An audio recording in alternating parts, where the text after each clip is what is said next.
ओम नमः शिवाय। आज तंत्र के देवता इस विषय पर चर्चा होगी और ये केवल 10 महाविद्याओं के अंतर्गत नहीं है। तंत्र के देवता बहुत सारे हैं, अनगिनत, संपूर्ण सृष्टि को समेटे हुए।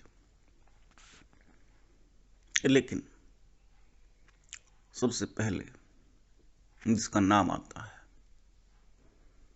महाकाल, जो भी कालों का काल है। उज्जैन महाकालेश्वर मंदिर, पृथ्वी की धुरी, तांत्रिकों का दूसरा प्रमुख स्थान। पहला प्रमुख स्थान तांत्रिकों का कामाख्या, आसाम। दूसरा उज्जैन महाकालेश्वर। स्वयं उनके शिवलिंग को चिता की भस्म से रमाया जाता है, भस्म आरती होती है। स्पष्ट है मंदिर ही तांत्रिक है, इतना तो समझ में आता होगा। अन्य मंदिरों में चिता की भस्म नहीं लगाई जाती। अब महाकाल है तो कालों के भी काल है। लेकिन इस बात का अर्थ क्या है? कालों के भी काल का होने का अर्थ क्या है? यहां तंत्र का दूसरा सिद्धांत काम करता है, जिसका नाम स्वयं है काल। काल माने समय, और समय की अवहेलना नहीं की जा सकती, किसी भी तरह से नहीं की जा सकती। समय सभी पर अप्लाई होता है, जाने या बिना जाने। समय चलता रहता है और समय एकमात्र ऐसा है जो सब कुछ निगल जाता है। आप कहते हैं ना, समय बहुत कम बचा है, जल्दी कर लो, कहीं कुछ रह ना जाए। काम की पूर्णत्व को आप समय रहते करना चाहते हैं। यही काल है। समय का भेदन किसी भी तरह से नहीं किया जा सकता। आप समय को कैसे भेद पाएंगे? समय को जाना जा सकता है, कितने बजे हैं, कितने बजे क्या काम करना है। लेकिन क्या आप समय से ऊपर जा सकते हैं? आप भविष्य में जा सकते हैं, कल्पनाओं में, भूत में जा सकते हैं, कल्पनाओं में। लेकिन वास्तविकता में, रियलिटी में आप समय के पार कैसे जा पाएंगे? समय के पार जाने का मतलब है आप ग्रह नक्षत्रों की समस्त रश्मियों को अपने ऊपर से हटा दें, क्योंकि वही तो आपके ऊपर काल का निर्धारण कर रही हैं। ज्योतिष का आपके ऊपर निर्धारण कर रही हैं, आपके भाग्य का निर्धारण कर रही हैं। आप उन सबको कैसे हटा पाएंगे? ये केवल कुंडलिनी साधना से ही संभव हो पाता है, जहां आप काल से परे चले जाते हैं। ये केवल एकमात्र कुंडलिनी की ही गति होती है, जो समय की गति से भी और प्रकाश की गति से भी कई गुना ज्यादा तेज होती है। इसीलिए कुंडलिनी की महत्ता है। इसलिए प्रत्येक साधक कुंडलिनी की तरफ स्वयं ही बढ़ चलता है जब ध्यान गूढ़ होता है, जब साधना गूढ़ होती है। काल समझ से परे है, लेकिन इसके देवता को जाना जा सकता है। इस बात को ऐसे समझो जैसे आप रेडियो सुनते थे पहले कभी। जिन लोगों ने सुना है वो समझ जाएंगे। ये विविध भारती है, यहां से ये सज्जन बोल रहे हैं। पहले इस तरह की आकाशवाणी सुनी जाती थी, रेडियो के माध्यम से। सूचना का महत्वपूर्ण साधन होता था रेडियो, घर घर में होता था। और रेडियो से ये भी बोला जाता था, ये आकाशवाणी है। ये आकाशवाणी केंद्र जिस जगह पर स्थित होता उसका नाम बोला जाता था। वो आकाशवाणी केंद्र किसी खास फ्रीक्वेंसी पर काम करता था, और वो रेडियो सेंटर जहां से कोई बोल रहा है, आप केवल आवाज सुनते थे, लेकिन उसकी जांच पड़ताल की जाए तो वहां बैठा हुआ आदमी मिल जाएगा जो सेंटर से बोलता था। ये विविध भारती है। तो कोई ना कोई उसके पीछे, उस आवाज के पीछे, उस सेंटर के अंदर कहीं ना कहीं कोई ना कोई व्यक्ति होगा। उसी तरह से काल का भी कोई ना कोई स्वामी तो होगा। कौन है काल का स्वामी? महाकाल। उसको जाना जा सकता है। भगवान शिव का एक रूप जो काल का स्वामी है, जो काल का निर्धारण करता है। इसीलिए मृत्युंजय मंत्र अथवा महामृत्युंजय मंत्र के जप से मृत्यु का समय बदल जाता है, मृत्यु टल जाती है। उसके जप के माध्यम से कई सारी अलाएं बलाएं टल जाती हैं, क्योंकि वो महाकाल है, काल का स्वामी है। उसने आपकी प्रार्थना पर काल को हटने का निर्देश दे दिया। जरा ठहर जाओ, अब इस व्यक्ति की प्राण मत लो। एक अर्जी आई है, एक एप्लीकेशन लगी है, थम जाओ। मनुष्य हॉस्पिटल में से भी, आईसीयू में से भी बाहर आ जाता है। डॉक्टरों के कहने के बाद भी कई साल तक जीता है। ये महाकाल है जो मृत्यु को भी अपने वश में रखता है।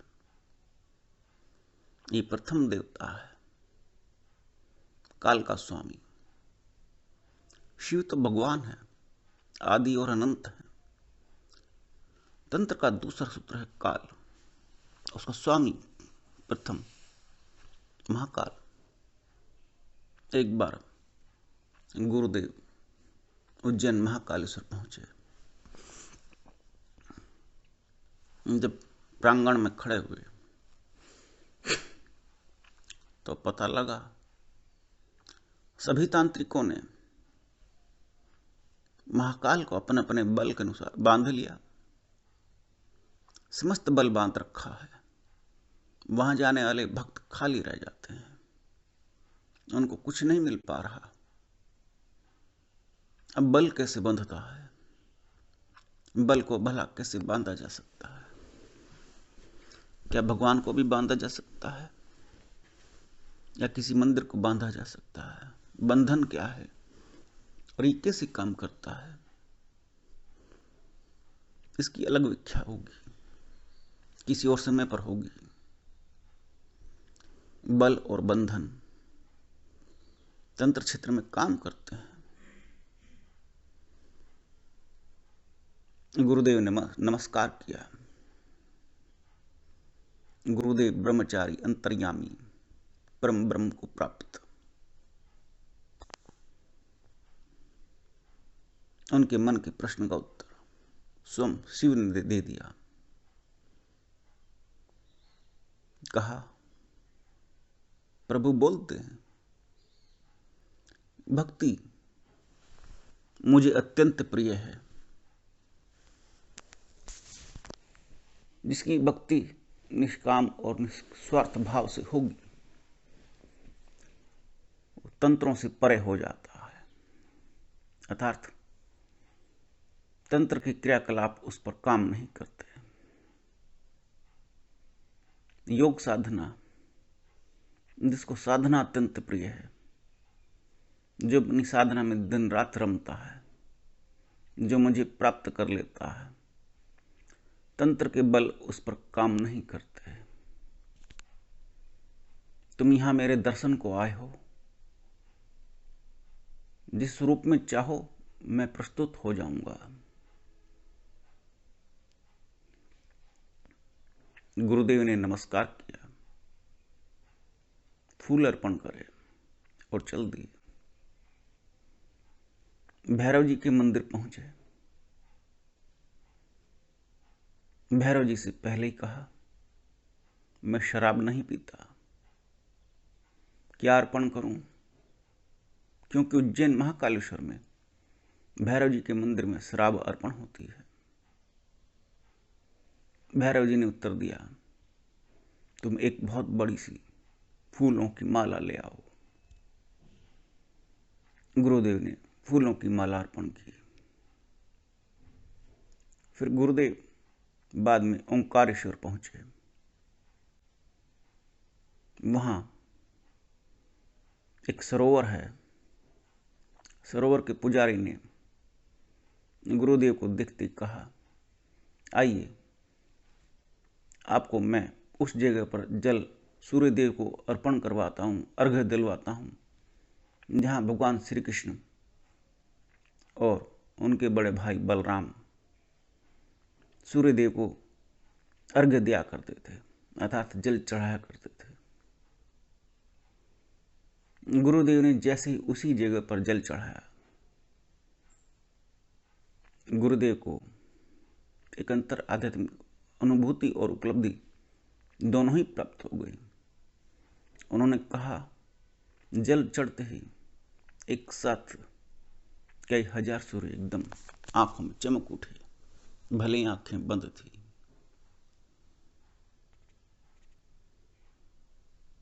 और ये सब उन्होंने वृत्तांत गुरुदेव ने यात्रा के उपरांत मुझसे कहा था। वही प्रश्न मेरा भी जो आपका। ये समझ में नहीं आया, मंदिर को बांध लिया। मंदिर कैसे बंध जाएगा? भगवान तो सभी को दर्शन देते हैं।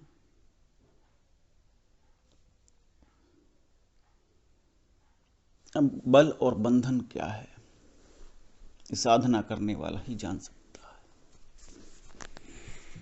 तंत्र के प्रथम देवता में महाकाल का नाम आता है।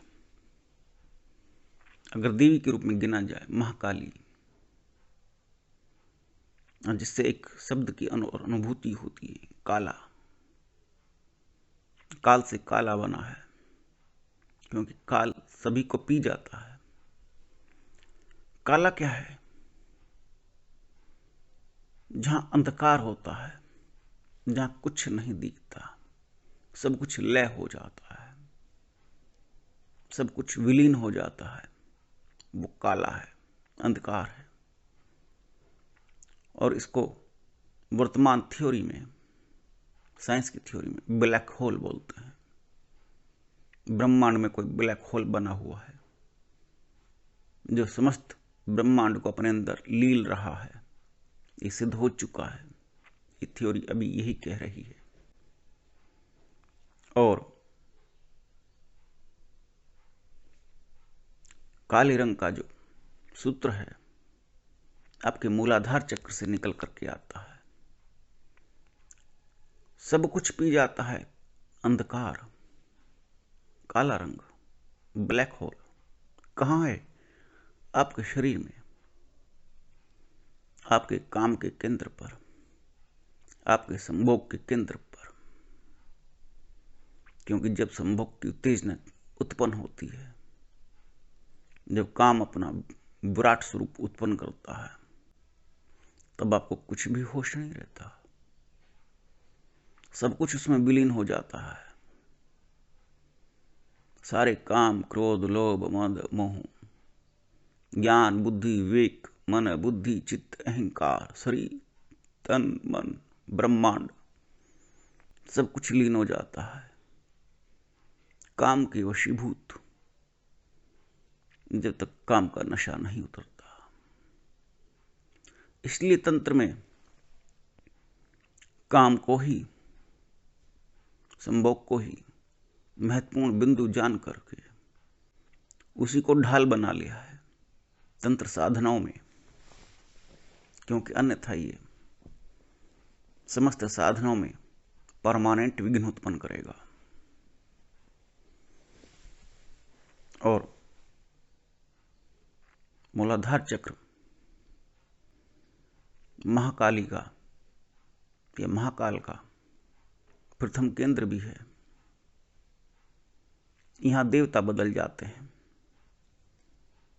लेकिन तंत्र के देवता महाकाल भिन्न भिन्न प्रकार से काम करते हैं। जब आप मूलाधार चक्र में पहुंचते हैं तो यहां भेद मिलते हैं, शिव के भेद मिलते हैं। एकमात्र काला रंग एक ऐसा रंग है जो समस्त रंगों को पी जाता है। समस्त रंगों को आप उसमें कोई सा भी रंग मिला दें, काला हो जाएगा और डार्क हो जाएगा। किसी रंग को गहरा करना है, हल्का सा काला रंग मिला दें, डार्कनेस आ जाएगी। ग्रे कलर भी काले से ही बनता है। काले की बड़ी महत्ता है। और काल की बड़ी व्याख्या है। जब आप साधना में आगे बढ़ते हैं, एक समय ऐसा भी आता है कि वो समय आपको ऐसा लगता है बहुत तेजी से भाग रहा है, और कई बार ऐसा लगता है वो समय ठहर गया है, समय धीरे धीरे बीत रहा है। ऐसा क्यों लगता है? ये फीलिंग क्यों आती है? ये बहुत लोगों को लगता है। एक कहावत भी है, दुख का समय पहाड़ सा, अर्थात धीरे धीरे बीतता है। ऐसा क्यों लगता है? इसकी भी व्याख्या तंत्र करता है। और समय की ये फीलिंग जल्दी खत्म हो जाना अथवा देर से समय का कटना, इसको साइंस प्रूव कर चुकी है। इसके सिद्धांत आपको मिल जाएंगे, आप अध्ययन कर सकते हैं। ये तंत्र का आज दूसरा सिद्धांत काल और तंत्र के देवता अर्थात जो प्रथम स्वामी है, काल का प्रथम स्वामी महाकाल है, आज कुछ विचार उसके विषय में कहे। जिनको तंत्र साधना में, श्रृंखला में रुचि है, वो कमेंट में केवल SS डाल सकते हैं। मुझसे कनेक्ट होने के लिए कुछ कॉल्स आई थी। उनका कथन था कि हम आपको ज्वाइन करना चाहते हैं। वो सब ये जान सकते हैं कि मैं एक ऊर्जा का समुच्चय हूं।